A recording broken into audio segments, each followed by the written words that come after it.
ladies and gentlemen, the ride with Ben Delaney just gets sweeter and sweeter. It's Ben Delaney! Belgian Waffle Ride Utah was a raucous affair. A little bit alt country, a little bit punk rock. A good time was had by most, including this guy. I was testing the BMC Kaius, the new full-on race bike from the Swiss company. A notable feature there was the super skinny 36mm handlebars, which I certainly believe to be quite fast aerodynamically, but I was curious to see how those would handle on a rough, rocky course like the one out here in Utah.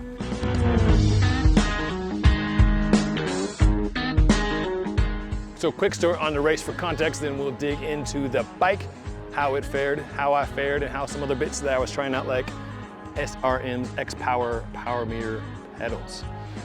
So the race, was supposed to be 130 miles. They took out a section of mountain bike single track after multiple people flatted, not on bikes, but on the motorcycles when they were checking it out yesterday, day before the race. So that part was pulled, but there was still plenty of rough, sandy road, some Jeep track, and then a 4.5 mile stretch of single track that came at like mile 115 when you're already like good and cracked and tired. You have to pick your way through that good time section.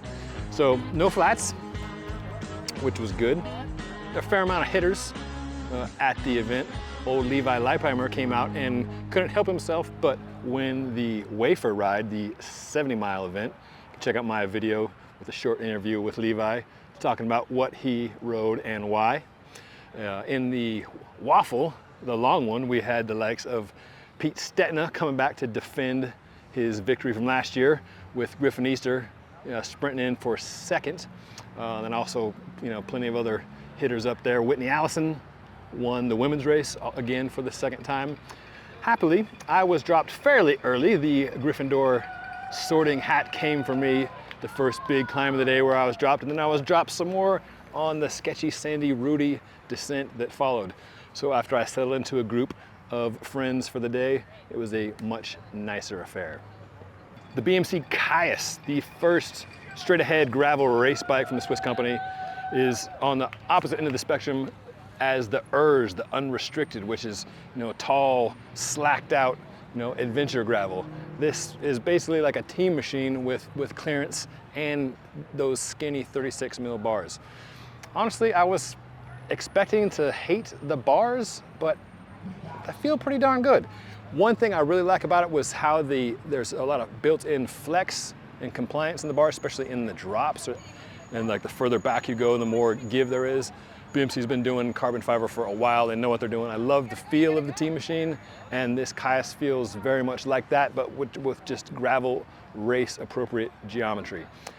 When the bars felt the strangest was standing up out of the saddle for leverage instead of having like wide triangulation. I felt like I was riding a kid's bike or a time trial bike. But that was certainly a minority of the time during the race. For the technical stuff, so much of that ended up, I realized a lot of that is done. The steering and the technical bits are done, with your hips and putting body English on, not so much, leverage at the bars. So I have to say, I really love this bike.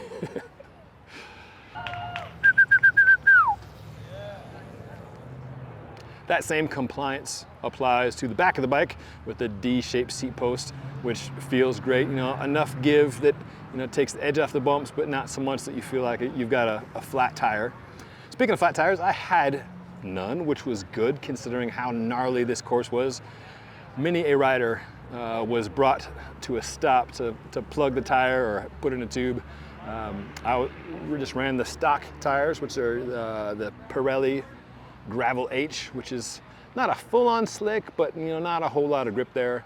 And with my lack of mountain bike skills, I probably could have used a bit more bite on the tire, but no whammies, kept it upright, and did not flat despite riding like a bag of anvils and hitting most, if not all, of the rocks out on the course today. couple other bits I tried out. A new CamelBak chase vest, pretty much the same as the original, but just slimmed down with less junk hanging off the front, a little more ventilation, a little less plastic. This race, like so many, one thing I love about gravel races is there's no decided way to do it. There is no common wisdom, you know?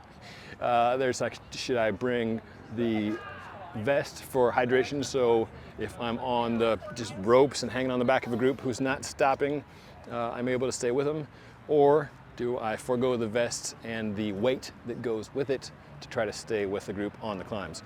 There was no way I was staying with the front fast kids, regardless of what weight I had or did not have on my back. So I was glad to have, 50 ounces of Gatorade on the back.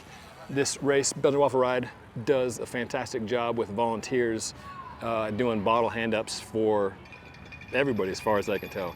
The first time I did this race in 2020, there was only hand-ups for folks at the first stop, not the rest of the stops, and I had to stop and fill bottles, and that's kind of left me with a bit of PTSD, which is why I decided to come with a vest today. So I highly recommend having a vest and then just making a game time call when you get to events as to whether it makes sense or not.